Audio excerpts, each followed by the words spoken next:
memiliki jabatan itu. Jadi ini bukan sesuatu yang otomatis, ya, bukan seperti robot, tiba-tiba diberi dan terpaksa kita terima, enggak. Kita sendiri juga ada keinginan, gitu ya. Yang dikehendaki adalah bahwa hal ini datang dari dalam atau panggilan hati. Karena ini merupakan sebuah jabatan yang terhormat. Nah, penting sekali bagi kita memperhatikan bahwa ada kualitas-kualitas yang diperlukan bagi orang-orang yang menghendaki jabatan ini. Dan ingat ya, penekanannya di sini sangat berbeda dengan zaman kita sekarang. Ya, hari ini kebanyakan orang membayangkan bahwa pemimpin dari gereja harus merupakan seorang yang karismatik, orang yang tahu bagaimana berurusan dengan perasaan seseorang, bahkan seseorang yang sangat pandai dengan kecerdasan yang luar biasa dan memiliki banyak gelar. Namun penekanan pada masa itu adalah bahwa seorang penilik jemaat harus memiliki kualitas secara etika dan moral.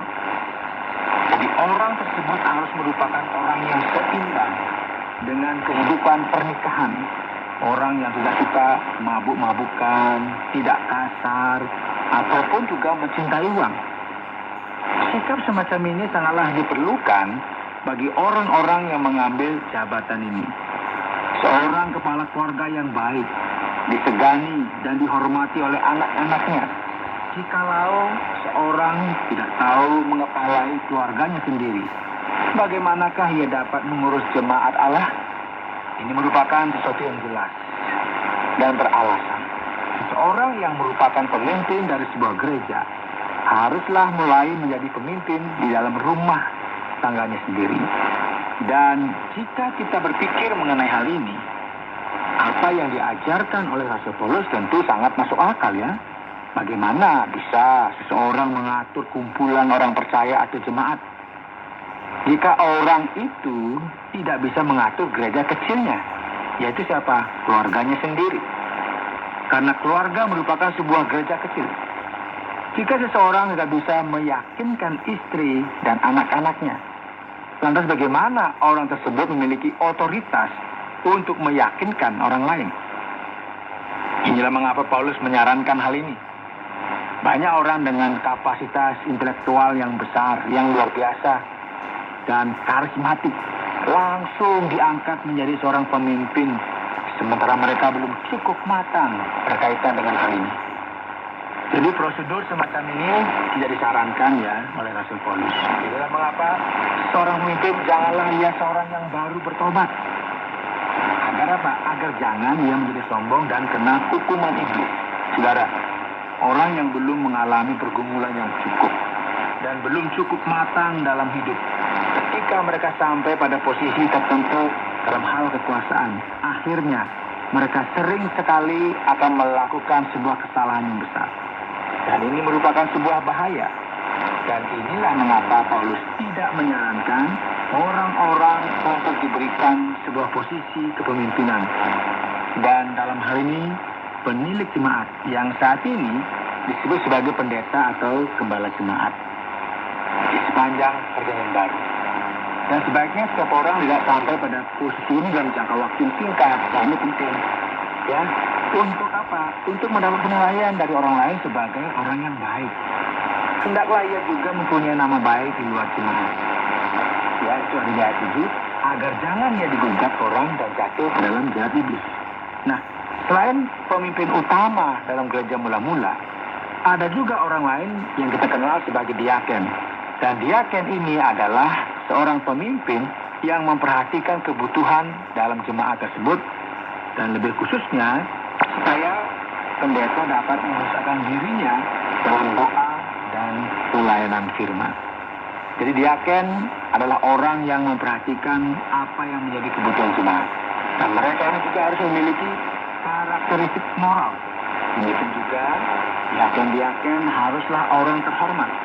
Jangan bercabang lidah, jangan penggemar anggur, jangan serakah, melainkan orang yang memelihara rahasia iman dalam hati nurani yang suci. Mereka juga harus diuji dahulu, baru ditetapkan dalam pelayanan setelah ternyata mereka tak bercacat. Nah, di sini kita menyadari bahwa cara hidup seseorang cara berbicara dan bertindak, cara mereka mengelola keuangan, cara mereka berurusan dengan hal-hal yang menarik di dunia ini harus menjadi kriteria kualifikasinya. Ketika kita ingin melihat apakah seseorang layak untuk melayani pada posisi kepemimpinan di gereja. Nah, untuk memastikan kredibilitas mereka, perlu adanya ujian terlebih dahulu. Sama seperti pemilik jemaat yang harus memiliki kriteria tertentu. Ada juga kriteria dalam memilih diaken. Jadi ini pemilik jemaat itu ada kualifikasinya, diaken juga ada kualifikasinya. Seseorang harus menunjukkan seberapa matangkah mereka, dan mereka baru bisa mengambil posisi untuk jabatan tersebut. Firman Tuhan kemudian menuliskan, demikian pula istri-istri hendaklah orang terhormat, jangan pemfitnah, hendaklah dapat menahan diri dan dapat dipercayai dalam segala hal. Ya, ini sangat mungkin bahwa ada diaken perempuan dalam gereja mula-mula, dan inilah mengapa disampaikan di sini. Di sisi lain, ada juga penafsiran lain dari ayat ini. Jadi pemilik jemaat dan diaken merupakan bagian dari kepemimpinan yang memberikan pengharapan karena mereka mentaati perintah-perintah Allah.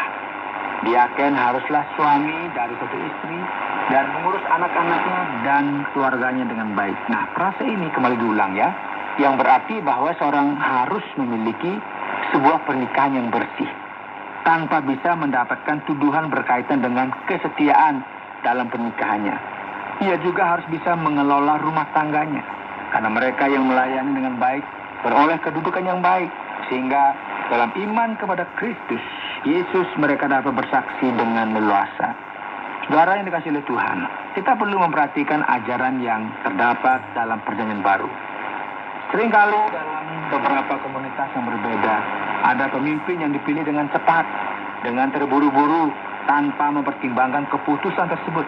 Mereka seringkali memiliki banyak kualitas yang penting, namun penting sekali untuk kita memperhatikan tuntunan dari Alkitab ketika kita sampai kepada bagian moralitas, kematangan, dan kemampuan untuk mengelola keluarga. Ingat ya, kematangan dan kemampuan untuk mengelola keluarga.